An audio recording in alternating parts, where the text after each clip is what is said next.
এই দেশটা মনে করেন 17 বছর আগে যারা চালাইছিল, মনে করেন তখন যখন বিএনপি এই দেশে ক্ষমতায় ছিল, তখন আমরা পাতাকপি হয়তো তখন কেজি ছিল না, তখন ছিল 8 আনা 1 টাকা 2 টাকা পিস।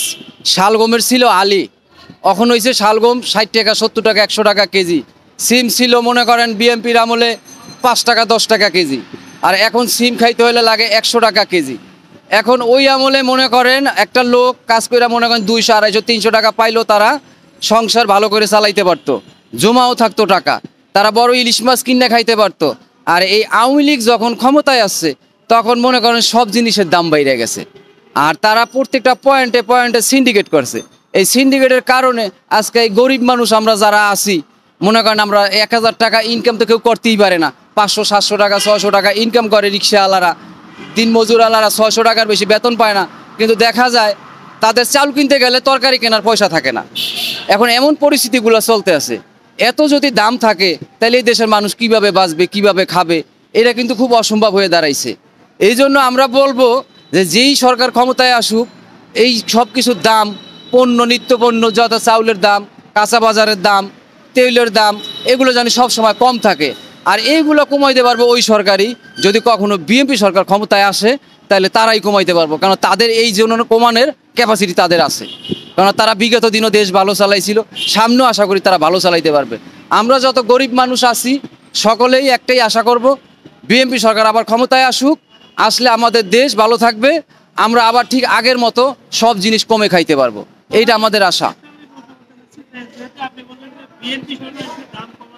হ্যাঁ,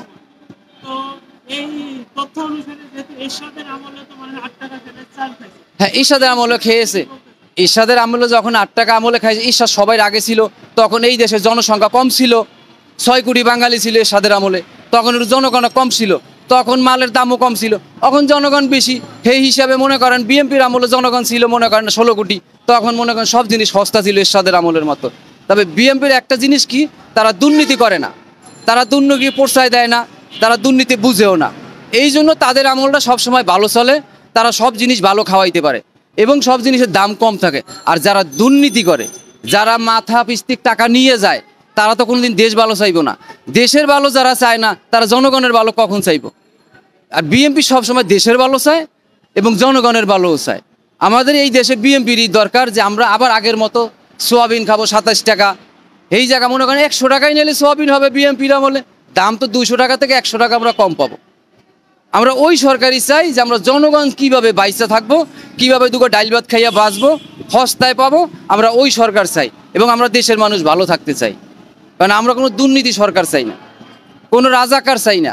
এই দেশের মানুষের মধ্যে যারা মানুষকে ভালোবাসবে ওই সরকার আমাদের দরকার, যারা শান্তিতে থাকবো, শান্তির আমলটা আমরা বিছিয়ে নেব। কারণ আমাদের অনেক কষ্ট হইতেছে, এখন 500 700 টাকা ইনকাম করলে আমরা চাউল কিনতে পারলে তরকারি কিনতে পারি না, এইটাই হলো আমাকে বড় সমস্যা।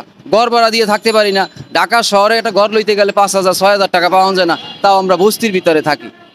আর বিএনপির আমলে মনে করেন বিল্ডিংয়ের মধ্যে 3000 টাকা 4000 টাকা ভালো ভালো ঘর পাওয়া গেছে, এইগুলো পাওয়া যায় না।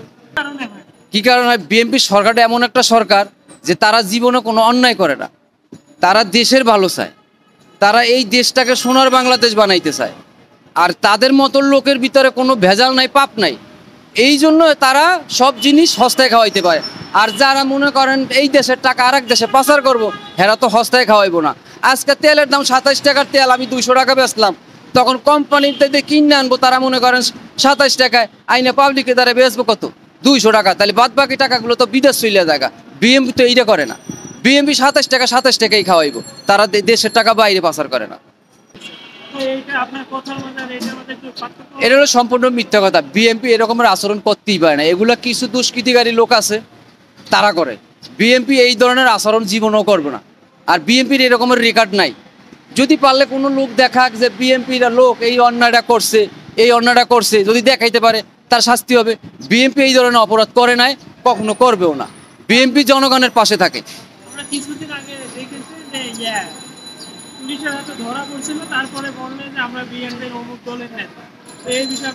ওই যে যাই দেখেন আওয়ামী লীগের বড় নেতা, ওইটা হইলে আওয়ামী লীগের নেতা, ওইটা বিএনপির নেতা না, বিএনপির লোক এই ধরনের অন্যায় করবে না। আর বিএনপির এরকমের অভিযোগ নাই, কেউ যদি বিএনপির নাম ভাঙ্গাইয়া খায়, যদি ধরা পড়ে তার শাস্তি হবে কঠিন। বিএনপি কাউরে ছাড় দেয় না। বিএনপি জীবন অন্যায় করে নাই, আর কাউরে অন্যায় করতেও দিব না এই বাংলাদেশে। তো সর্বশেষ আপনি এই বর্তমান যে সরকার আছে তার কাছে আপনি দলের হিসাবে কি চাচ্ছেন, আপনি সাধারণ মানুষ হিসাবে কি চাচ্ছেন? এখন বর্তমান যে সরকার আছে, বর্তমান সরকার সে ভালো লোক, সে ভালো মানুষ। আমরা তার কাছে ওইভাবেই চাই যে আমাদের দেশটা ভালো থাক, সে জানি ভালো একটা সরকারে দিয়ে যায়।